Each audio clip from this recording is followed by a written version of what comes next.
So let's read the question. The question says that let A, B and C form a GP of common ratio R with R varies from 0 to 1.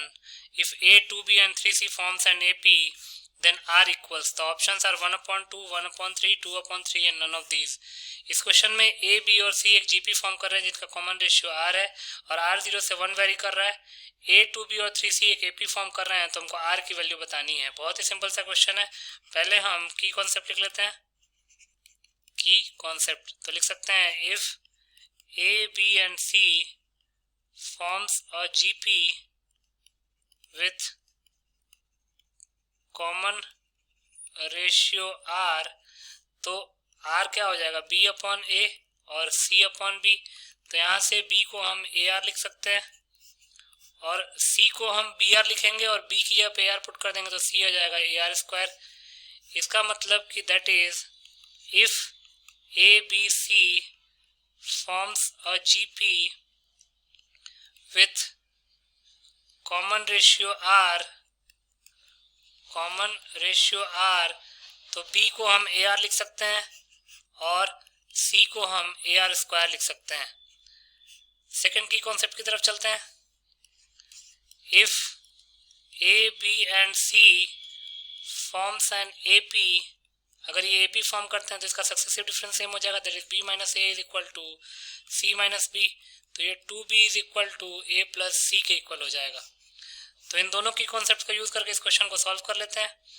According to the question A, B and C form a GP of common ratio R where R varies from 0 to 1. तो यहाँ से हम A को A ही रहने देते हैं. A is equal to A. B को हम AR लिख लेते हैं और C को AR स्क्वायर क्योंकि GP फॉर्म कर रहा है. तो अब लिख सकते हैं now A, 2B and 3C form an AP form कर रहे हैं. तो मिडिल टर्म जो है वो मिडिल टर्म का double that is 2 into 2B first और लास्ट टर्म फर्स्ट और थर्ड टर्म के इक्वल हो जाएगा. That is 3C plus A के इक्वल हो जाएगा. अब ये हो जाएगा 4B is equal to 3C plus A. अब C की जगह पे AR स्क्वायर पुट कर लेंगे और B की जगह पे AR पुट कर लेंगे. तो यहाँ से 4 into AR is equal to 3 into AR square plus A आ जाएगा. फर्दर सिंप्लीफाई करते हैं तो ये हो जाएगा 4AR is equal to 3AR square plus A. 3AR square plus A cancel out हो जाएगा. तो 4R की वैल्यू आ जाएगी 3R स्क्वायर प्लस 1. अब यहाँ एक क्वाड्रेटिक बनेगा 3R square minus 4R plus 1 is equal to 0. तो इसको लिख सकते हैं 3R square minus 3R minus R plus 1 is equal to 0. 3R common ले लेंगे तो जगह R माइनस 1 माइनस 1 कॉमन ले लेंगे तो जगह R minus 1 is equal to 0. तो 3R minus 1 into R minus 1 is equal to 0. तो यहाँ से R की दो पॉसिबल वैल्यूज आएंगी 1 अपॉन 3 एंड 1. तो लिख सकते हैं therefore R is equal to 1 and 1 upon 3. But R जो है according to the question